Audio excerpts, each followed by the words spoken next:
Saya akan membahas berkaitan dengan hal yang sangat viral di media sosial baru-baru ini.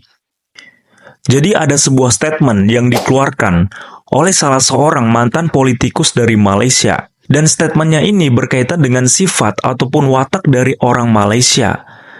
Dan ini disampaikan dan juga dibongkar oleh salah seorang mantan politikus dari Malaysia yang bernama Raja Putra Kamarudin.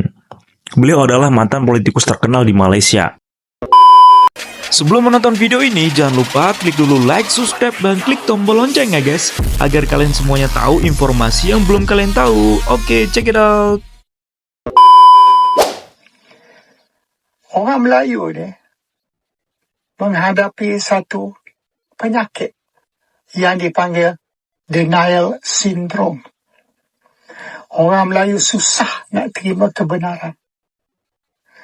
Kalau apa yang kita kata tu bertentangan dengan sentimen mereka, pandangan mereka, ataupun harapan mereka, mereka akan marah. Mereka akan maki kita, buat tuduhan macam-macam.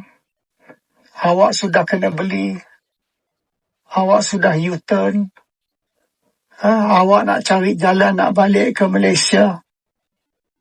Macam-macam andaian. Semua yang fitnah. Tak betul. Tapi bagi mereka, biarlah fitnah pun. Biarlah bohong sekalipun. Asal dia orang boleh jawab apa kita kata dengan cara nak menyakiti hati, dia akan buat. Dan mereka tidak berhujah dengan logik atau rasional. Mereka tidak menjawab atau menafi pandangan kita dengan pandangan mereka. They don't rebut what we say with their own views. Dia cuma maki saja. That's it. So, kalau apa yang saya cakap kesalahan, salah. Apa yang betul? Okey, apa yang saya cakap ni tak betul. So, yang betul yang mana? Dia tak boleh nak jawab. Jadi setelah kita menonton video tadi teman-teman, apa yang disampaikan oleh salah seorang mantan politikus terkenal dari Malaysia yang membongkar sifat ataupun watak dari orang-orang Malaysia. Di sini saya akan mengkaitkannya dengan beberapa hal yang ini sangat relate dengan sifat ataupun watak dari orang-orang Malaysia.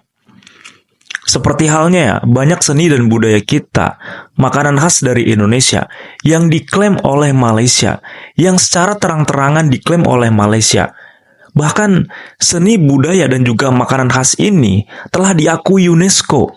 Jadi seni dan juga budaya yang telah diakui UNESCO ini masih saja diklaim. Dan ini tentunya sangat relate dengan apa yang disampaikan oleh salah seorang mantan politikus dari Malaysia tadi. Bahwasanya orang Malaysia, orang Melayu Malaysia itu menolak kebenaran, menolak fakta. Jadi ketika UNESCO telah mengakui rendang, kemudian batik, sudah diakui menjadi warisan budaya dunia yang berasal dari Indonesia, ini masih saja mereka tetap rendang itu dari Malaysia, batik itu dari Malaysia. Oh, batik juga ada kok di Malaysia. Oh, rendang juga ada kok di Malaysia. Di Malaysia juga banyak orang Minang. Di Malaysia juga banyak orang Jawa. Makanya batik ini juga berasal dari Malaysia. Ini kan tentunya sangat tidak logis. Apakah pernah orang Indonesia mengeklaim nasi lemak ataupun roti canai, teh tarik itu berasal dari Indonesia? Kalau sudah diakui UNESCO berasal dari Malaysia, ya tidak perlu kita mengeklaim lah. Kita sadar diri kok, orang Indonesia punya integritas, punya harga diri. Kita bangsa yang sangat kreatif, tidak perlu kita mengklaim budaya orang lain, budaya negara lain yang telah diakui UNESCO. Batik kepada kedutaan asing seperti ini.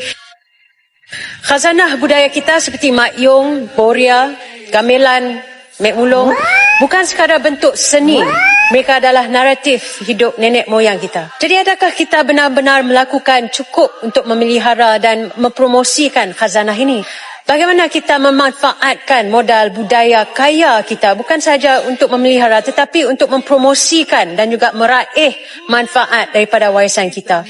Tekstil indah, songket dan batik, kedua-dua ini bukan sekadar kain. Ia adalah kanvas yang menggambar. Aku mau nanya dulu nih. Iya. Batik itu dari mana? Batik dari Terengganu. Dari Malaysia atau Indonesia? Malaysia. Batik dari Malaysia, guys. Batik itu sebenarnya dari Indonesia. Jawa. Hah? Dari Jawa, iya. Jawa kan? Tapi Jawa pun ada dekat Malaysia kan? Apa? Jawa pun ada dekat Malaysia kan? Iya. Tapi sebenarnya batik punya siapa? Batik dari siapa? Jawa. Iya, dari Jawa. Jawa kan Indonesia. Tapi Jawa pun ada di Malaysia. Iya sih. Gini. Sejak kapan Sejak kapan? batik ada di Malaysia? Dari zaman dulu. Oke lah. Jadi kesimpulannya, karena ada orang Jawa di Malaysia juga, jadi di Malaysia juga ada batik gitu. Ya gitu. Gitu guys, ternyata guys. Batik dari mana? Batik dari Malaysia. Dari Malaysia. Rendang dari mana? Apa? Rendang. Rendang juga Malaysia. Oke. Bukan dari Padang. Padang. Ya, Malaysia itu ada juga orang Jawa kan. So, Oke. Tapi rendang bukan dari Jawa, boy. dari nggak tahu sih, tapi dari Malaysia. Dari Malaysia ya? Oke, saya suka rendang dan saya suka memakai batik. Rendang sebenarnya bukan berasal dari Malaysia. Perkataan rendang itu sendiri berasal daripada istilah merendang yang merujuk kepada proses memasak dalam jangka masa yang panjang. Rendang adalah istilah daripada bahasa Minangkabau Sumatera Barat. Pada zaman dahulu, pedagang Minangkabau yang merantau akan membawa rendang sebagai bekal kerana makanan ini tahan lama. Selepas itu, rendang ini berevolusi di Indonesia. Menariknya, rendang yang dimasak di Indonesia biasanya tidak menggunakan kerisi. Di Malaysia, ramai orang Minangkabau yang menetap di Negeri Sembilan dan itulah sebabnya kenapa hidangan rendang juga terkenal di Malaysia. Apa pendapat korang? Tolong komen sikit. Akhirnya ada yang mengakui bahwa rendang itu sudah ada di Malaysia sejak zaman Jepang katanya. Zaman Jepang itu baru kemarin sore, Mak Isa sayang, baru kemarin sore itu. Kami orang Minang sudah makan rendang sejak 1400-an. Tahun 1400-an. Belum ada Indonesia, belum ada Belanda-Belandaan, masih dalam keadaan kerajaan-kerajaan. Coba bayangkan, itu sudah makan rendang kami, sudah makan rendang. Kenapa rendang ini tercipta? Karena watak orang Minangkabau itu suka berkelana, suka merantau jauh-jauh. Jadi dia berpikir keras lah, gimana caranya mengolah makanan itu supaya awet dan tahan lama. Makanya daging itu dirandang. Dirandang itu artinya slow cooking, dimasak lama. Paham bahasa Inggris kan? Slow cooking. Itu artinya dirandang. Ada nggak kamus besar bahasa Malaysia? Randang, dirandang, marandang, atau apalah sejenisnya. Kalau nggak ada berarti nggak otentik. Berarti ciplakan. Paham ke? Dan pertama kali randang itu tercipta itu dari daging rusa. Memakai daging rusa. Bukan daging sapi. Jadi dari dulu moyang orang Minangkabau itu udah makan daging. Jadi setelah kita menonton semua video tadi teman-teman, ini bisa membuktikan. Jadi sangat relate ya apa yang disampaikan oleh salah seorang mantan politikus dari Malaysia yang mengatakan kebanyakan orang Malaysia ini mengidap penyakit denial syndrome seperti apa yang disampaikan oleh mantan politikus dari Malaysia tadi. Jadi penyakit ini memang tidak mau kalah, tidak mau menerima kebenaran. Jadi walaupun di depannya ini sebuah kebenaran, sebuah fakta, dia tidak akan mengakuinya. Oleh karena itu, saya memperlihatkan beberapa video yang membuktikan hal tersebut. Salah seorang oknum netizen Malaysia yang diwawancarai ditanya batik ini berasal dari mana. Jawaban pertama, dia mengatakan bahwasanya batik ini berasal dari salah satu daerah ataupun tempat di Malaysia.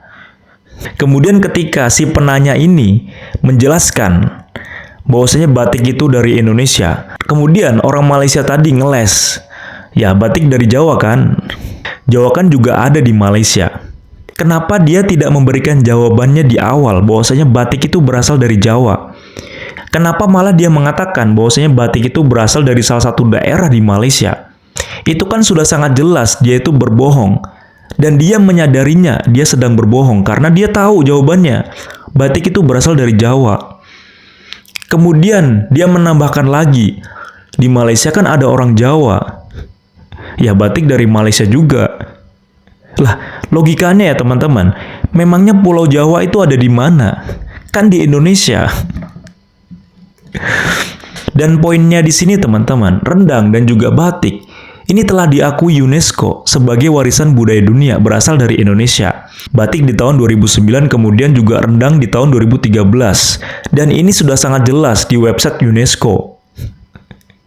Jadi apakah masyarakat Malaysia tidak melihat hal ini? Tidak melihat hal ini ataupun tidak mau mengakui hal ini? Walaupun memang tidak semua masyarakat Malaysia ya teman-teman. Masih ada juga pasti orang-orang Malaysia yang tidak mengidap denial syndrome ini ya.